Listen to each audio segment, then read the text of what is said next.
जय हिंद दोस्तों। मैं प्रखर श्रीवास्तव आप सभी लोगों का स्वागत करता हूं गुरु घंटाल में। उम्मीद है आप सब अच्छे होंगे, खुशहाल होंगे, हेल्दी होंगे। आज का वीडियो एकता कपूर के नाम एक संदेश, एक यंगस्टर की तरफ से, एक यूथ की तरफ से। और ये वीडियो उन सभी लोगों के लिए जो वेब सीरीज को कंटिन्यूअसली फॉलो करते हैं, देखते हैं। हुआ क्या है, ये मुद्दा जिसके लिए मुझे ये वीडियो बनाना पड़ा, उसके बारे में हम आगे बात करेंगे। अगर ये वीडियो आप लोग को पसंद आए तो इसे शेयर ज़रूर करें एंड प्लीज़ सेंसिबल कमेंट करें। किसी भी तरह की हेटेड कमेंट मत कीजिएगा।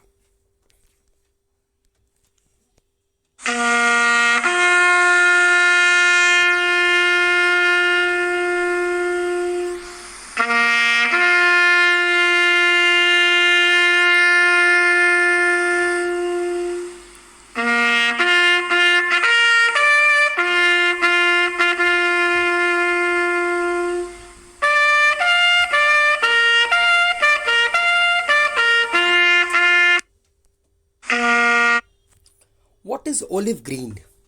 For some, it is color. For brats, that's combat dress color. But for a soldier, his pride, his emotion. एक फौजी के लिए ना, उसकी जो वर्दी होती है ना, वो उसका प्राइड होता है, वो उसका इमोशन होता है। ये सिंगल कपड़ों का बना हुआ कोई यूनिफॉर्म नहीं होता है।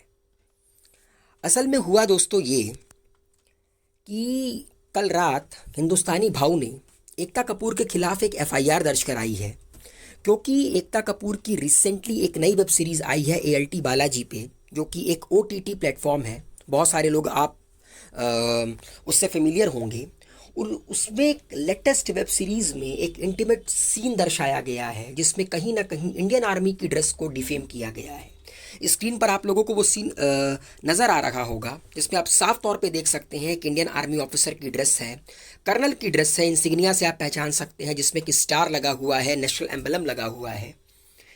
मेरा सिर्फ एक सवाल, ठीक है, मैं मानता हूँ as a youngster of India, as a youth of India, हर कोई वेब सीरीज़ देखना पसंद करता है, इवन दैट मैं भी करता हूँ। लेकिन क्या ऐसी वेब सीरीज़ एक्सेप्टेबल है जिसमें हमें किसी भी हद को क्रॉस करना पड़े? आर्मी हमारे देश की सबसे क्रेडिबल इंस्टीट्यूशन में से एक है। आप लोग जाकर पढ़ सकते हैं इसके बारे में। और एक एक जवान जो बॉर्डर पे खड़ा है ना, उसके साथ हमारे इमोशंस जुड़े हुए हैं, और उस जवान के इमोशंस उसकी वर्दी के साथ जुड़े हुए हैं। एक जवान जब बॉर्डर पे खड़ा रहता है ना, तो वो अपने लिए नहीं खड़ा होता, वो हमारे लिए खड़ा होता है। एटलीस्ट वो हमसे कुछ नहीं मांगता, मगर इतना तो मांगता है ना कि उसकी जो रिस्पेक्ट है वो हमारे दिल में हमेशा रहे। उसकी डिसरिस्पेक्ट किसी भी तरीके से एक्सेप्टेबल ना हो। एकता कपूर जो कि एक बहुत ही सेंसिबल डायरेक्टर हैं, एक बहुत ही सेंसिबल प्रोड्यूसर हैं, उन्होंने अच्छे खासे सीरियल बनाए हैं, फिल्में बनाई हैं। मेरा उनसे सिर्फ एक कहना है मैम, कि as a youngster of India मैं वेब सीरीज़ को फॉलो करता हूं, मगर ये एक्सेप्टेबल नहीं है। अगर आपको वेब सीरीज़ बनानी भी है तो आप कैप्टन विक्रम बत्रा पे बनाइए, आप कैप्टन मनोज पांडे पर बनाइए, उनकी जीवनी से हमें अवगत कराइए। आप बाबा हरभजन सिंह पर बनाइए। आपको इसके अलावा किसी भी तरह की वेब सीरीज़ बनानी है, आप बनाओ, मगर किसी वर्दी की, चाहे वो आर्मी की हो, चाहे वो पुलिस ऑफिसर की हो, चाहे वो सीआरपीएफ की हो, सीआईएसएफ की हो, उन्हें डिफेम करने का आपको हक नहीं है। भारत में जमहूरियत है, भारत में डेमोक्रेसी है, इसीलिए ये सारी चीज़ें एक्सेप्टेबल हो पाती हैं। अगर आप किसी और कंट्री में होती तो शायद ये चीज़ एक्सेप्टेबल नहीं हो पाती। आप पाकिस्तान में ये चीज़ नहीं कर सकती, आप चाइना में ये चीज़ नहीं कर सकती। आपके खिलाफ तुरंत लीगल एक्शन ले लिया जाएगा। एज ए यूथ के तौर पर मैम, मैं आपसे सिर्फ एक ही बात कहना चाहता हूँ कि आप सेंसिबल डायरेक्टर हो, एटलीस्ट एक बार आपको इस बारे में गौर करना चाहिए था। और मैं हिंदुस्तानी भाव को सलाम करता हूँ जिन्होंने इस चीज़ को देखा।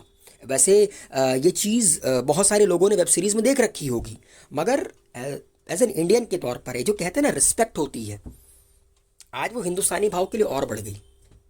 उन्होंने इनिशिएट किया। और आज मैं आपको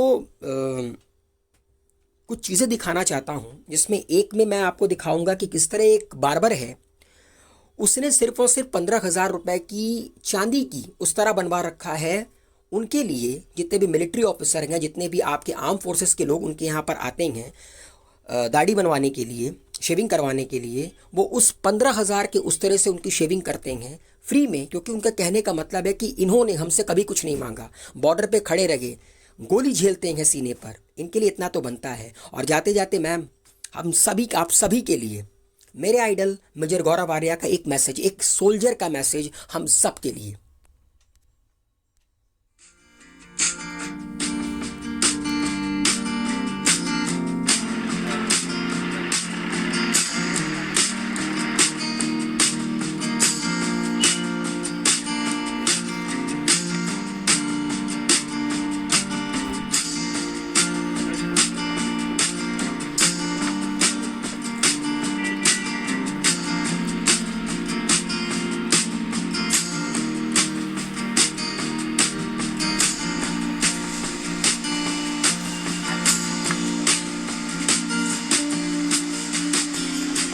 नहीं करे थे अपने देश के वास्ते, वो डरते घरदार छोड़ के जाते, उनके वास्ते कुछ करने के वास्ते, एक सोने का वस्त्र उनका मान सम्मान करने के वास्ते मैंने लाया हुआ है। इसके उनके मान सम्मान के वास्ते मैं चांदी का वस्त्र लाया हुआ है वो, और उनकी दाढ़ी कटिंग मैं उनसे बनाऊंगा बिना मूल्य।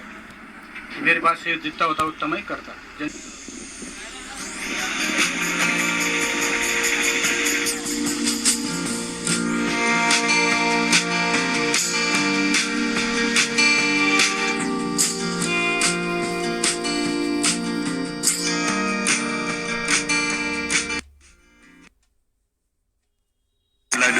They've never seen somebody dear to them die violently in front of their eyes. So it's very easy to sit in your drawing room and make a comment. 527 brave hearts, they were martyred in Kargil. Why did they choose death? The Battle of Rizangla, 1962. 121 men died fighting 3,000 Chinese. And we owe our loyalty to the flag. We owe our loyalty to the Constitution of India. The army took away a lot from me in terms of blood, in terms of tears, in terms of sweat. It took away a part of my life, but it gave me 1,000 times more than what it took. There is a very famous Urdu sher, couplet, which is शहीदों के बीच खड़ा होना आसान नहीं होता, जिसे हो इश्क हदीदी वही गर्दन कटाता है. Unless you love to an extreme, you will never embrace martyrdom, which is the core and the essence of the Indian Army, which people fail to realize. My message to the anti-nationals is that, for too long you've had a free run, and the time is not far when all of you will be roundly exposed for what you are. Basically people who hide behind fictitious social media names and try to spread poison in the country.